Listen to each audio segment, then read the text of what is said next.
Hi, I'm Derek Kilmer, the State Senator for the 26th District, which goes from the Tacoma Narrows Bridge to downtown Bremerton. We're rounding into the final month of the legislative session, and things are really busy here. But before I give you an update on what's happening in Olympia, I want to start by saying thank you. I was overwhelmed by the terrific turnout we had at our town hall meetings earlier this month. Although the overview of the budget that I gave with my seatmate, Representative Larry Sequist, was a bit gloomy, I was very encouraged by the level of public participation at each of our events. We had a group that was much larger than I expected for our first event in Bremerton, but that's understandable. Let's face it, there are a lot of places we'd all rather be at 9 a.m. on a Saturday morning. And the crowds just kept getting bigger and bigger as we went from there to Port Orchard and then to the Key Peninsula. By late afternoon, we'd spoken to several hundred people, and there were well over 100 more at our 4 o'clock event in Gig Harbor. Plenty of people hung out after we were officially finished, and we continued our discussions about balancing the budget, strengthening our schools, protecting our most vulnerable citizens, and keeping local state parks open. I'd like to thank everyone who participated and shared their thoughts, ideas, and concerns with us. Our democracy is stronger because people take the time to participate. After a busy weekend of meeting and discussing important issues with people in our community, it was time to get back to work in Olympia, and it's been a busy week. On Wednesday, the Senate released its proposed transportation budget for the next 2 years, and Thursday we held the public hearing on it in the Senate Transportation Committee. The main focus of the budget is to invest $4.1 billion into highway construction and preservation projects using funds generated by revenue investment packages authorized by the legislature back in 2003 and 2005 and endorsed by the citizens via the initiative process. Fortunately, these are investments that are peaking at the very time when public investment in infrastructure is needed to bolster the sagging economy, and our proposed transportation budget takes advantage of this unique opportunity to help jumpstart the economy and create jobs. At the local level, we're already seeing some of the benefits of these investments, such as the accelerated work on the Burley-Olalla interchange on Highway 16, improvements to Sedgwick Road in South Kitsap, work on the Nally Valley Viaduct as folks round into Tacoma. At a time when we saw several of the transportation projects around the state be pushed out significantly into the future, I'm really pleased to report that road projects in our neck of the woods are holding steady. We're also able to secure some additional funding for improvements at the Purdy interchange on State Route 16 and heading on to State 302 around the Wanna Curves area. As drivers in our area know, that's a tough stretch of road, and I'm pleased that the Senate budget will make a significant investment in improving congestion and safety issues for this critical area. Let me give you some of the details. We were able to restore project funding that had been cut in the governor's budget proposal for this high accident corridor.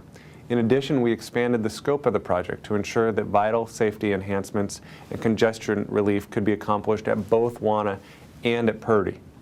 We also directed the Department of Transportation to work with the Traffic Safety Commission to consider getting this stretch of road designated as what's called a safety corridor. That would make the project eligible for some federal funding. This is a big step forward for improving safety and relieving congestion at the gateway to the Key Peninsula. In addition to these major road projects, the Senate transportation budget also starts to make some progress for ferry commuters. Many people in our community depend on reliable ferry service from Southworth or from Bremerton, and recent proposals by the Washington State Ferries did very little to address our concerns about their long-term plans. Our proposed budget takes some important steps forward. First, we reject the state ferries' Plan B and maintain existing service levels. This is a big deal. Our budget doesn't cut any runs, and it does not reduce service. That's important for our ferry riders and for communities like ours that rely on ferry service. Second, we limit future fare increases. While proposals had been floating around for significant fare increases of up to 6% per year, the Senate budget limits fare increases to no more than 2.5%. Again, during these tough economic times, that's important for our families and our ferry commuters. Third, we shift the focus from terminal improvements toward vessel construction. As we've seen over the course of the last several years, we need more boats that float. We need reliable boats in the system. The current plan in the Senate budget is to start with the construction of 4 64-car vessels and then build several 144-car boats. I'm still hoping to improve the mix of boats and the schedule for construction. I'd like to see us build fewer of the 64-car boats and build the 144-car boats sooner. But the fact is, our state is finally moving forward with some vessel construction, and that's progress.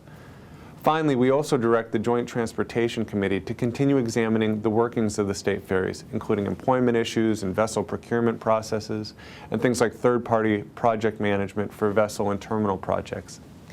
This is part of the fight to improve the efficiency of the state ferries, and I think that's a step in the right direction too. One final word on transportation. Many of you may have seen an article in the paper this last week that provided some welcome news for Narrows Bridge commuters. The Secretary of Transportation issued an executive order prohibiting the use of toll dollars for travel and a number of other uses, including things like subscriptions to publications, educational expenses for things like conferences and training, dues or fees for professional associations, employer recognition and safety awards, meetings, meals, refreshments, travel, those sorts of things. As you may recall, I had a bill that put some of those protections into law, and I'm pleased that it's spurring action by the Department of Transportation. I will continue working to do everything in my power to limit expenditures from the toll account. Every dollar we can save is one less dollar you and I have to pay in tolls. That's my update for this week. I want to thank you for the opportunity to represent you, and as always, I'd love to hear from you. Please feel free to send me an email at kilmer.derrick@ledge.wa.gov or give me my office a call at 360-786-7650. Again, it's an honor to represent you.